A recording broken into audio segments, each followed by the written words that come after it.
Hello guys, welcome back to my channel The Humble Eggs. Hari ini kita bakal ngebahas tentang Apply Visa Amerika tahun 2023.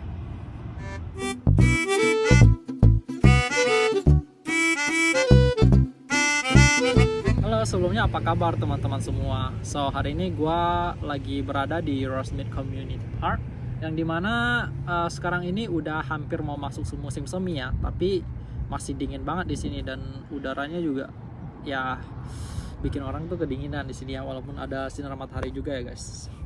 So sekarang nggak terasa ya udah tahun 2023, dan pasti nih banyak teman-teman yang mempunyai planning atau rencana pengen ngerantau di luar negeri, pengen kuliah atau sekolah di luar negeri. Yang pertama karena emang udah bosen, dan yang kedua karena emang pengen cari pengalaman baru ya guys. I know that feel. Alright, so okay, mari kita bahas topik mengenai Apply Visa Amerika di tahun 2023 ini. Oke, jadi sebelumnya itu banyak ya teman-teman gua dan kerabat dari teman-teman gua itu apply visa turis dan juga visa sekolah untuk bisa ke Amerika. Jadi gue pribadi itu pakai visa sekolah buat bisa ke Amerika guys. Jadi dulu itu gue apply-nya itu secara pribadi ya di tahun 2021 bulan Desember, dan pada akhirnya visa gue diterima di bulan tersebut, dan pada akhirnya aku terbang ke Amerika sini pada tanggal 20 Desember 2021. Jadi beberapa hal yang perlu kita persiapkan untuk apply visa Amerika itu adalah di sini guys, dan ini wajib ya menurut gue ya.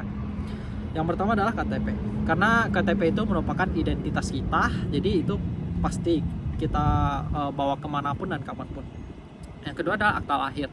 Jadi akta lahir juga bisa kita pakai kapan aja untuk membuktikan ya tanggal lahir kita secara valid ya.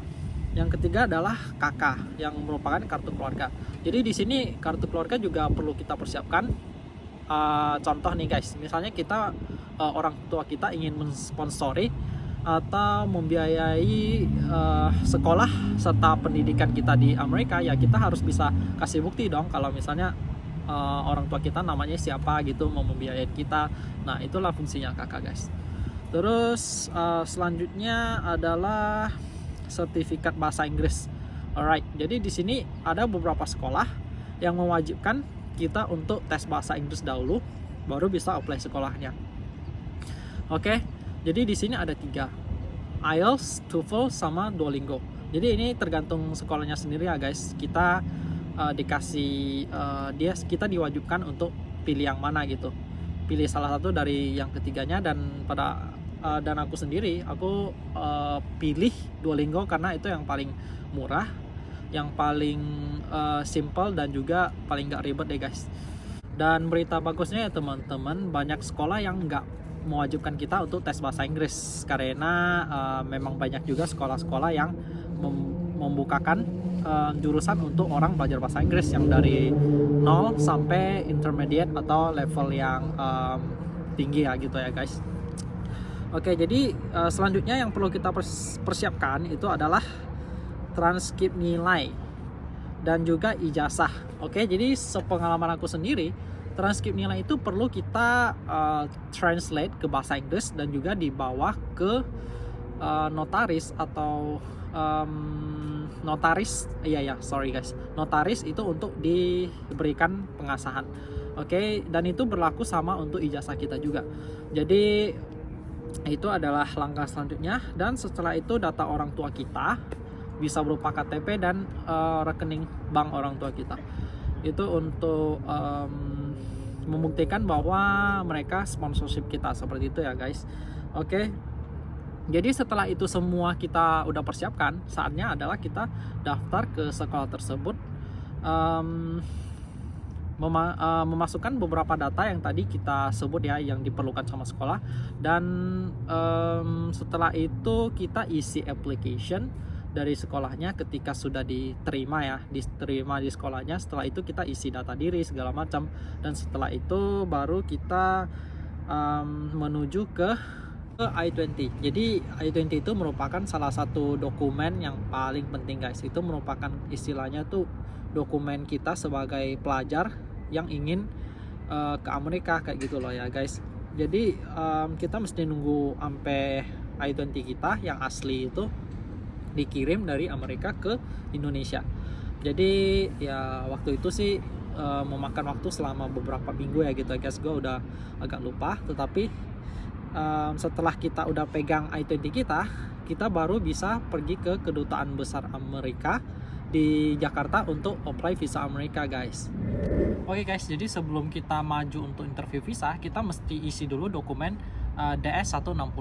Ini merupakan non-immigrant visa application yang merupakan salah satu dokumen penting juga buat kita yang bukan orang Amerika ya, untuk masuk ke Amerika gitu ya guys. Jadi di sini banyak banget data diri yang perlu kita isi, tujuan kita apa, visa yang mau kita minta apa, dan setelah semua itu selesai baru kita schedule an appointment atau kita buat janji interview visa.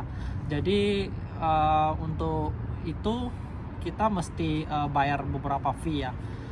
Salah satunya itu adalah fee interview. Itu ya kalau aku nggak salah itu 2,4 juta. Tapi sekarang itu bisa aja berubah ya guys, karena dulu sama sekarang kan beda kan. Udah 2 tahun yang lalu. Setelah itu baru kita dapat tanggal atau jadwal buat interview visa. Setelah itu baru kita bisa pergi untuk interview visa guys. Jadi sepengalaman gua dapat 3 pertanyaan sama si interviewer. Yang pertama adalah kamu mau sekolah di mana? Yang kedua, kamu udah ke negara apa aja? Dan yang ketiga itu setelah kamu sekolah di sini, kamu mau transfer kemana? Nah, itu yang gue dapat.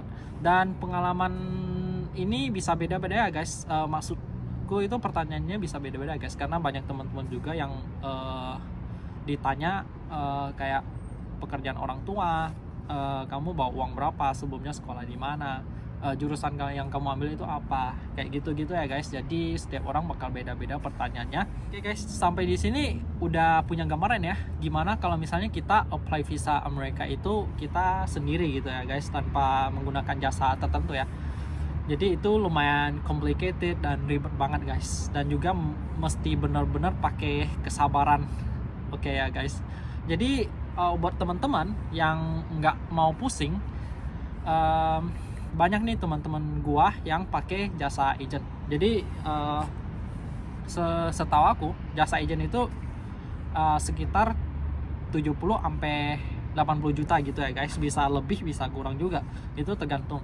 Jadi bagi yang nggak mau pusing ya udah pakai jasa agent, yang penting bisa sampai ke Amerika dan melakukan apa yang kalian mau, something like that. Akhirnya kita udah sampai di akhir video, dan buat teman-teman yang misalnya punya pertanyaan atau bingung, bisa ya komentar di bawah ntar ya guys. Gue bakal ngebalas kalian sebisa gue, dan juga kalian bisa DM gue di Instagram juga. Oke guys, jadi sampai jumpa ya. See you guys in my next video. Bye.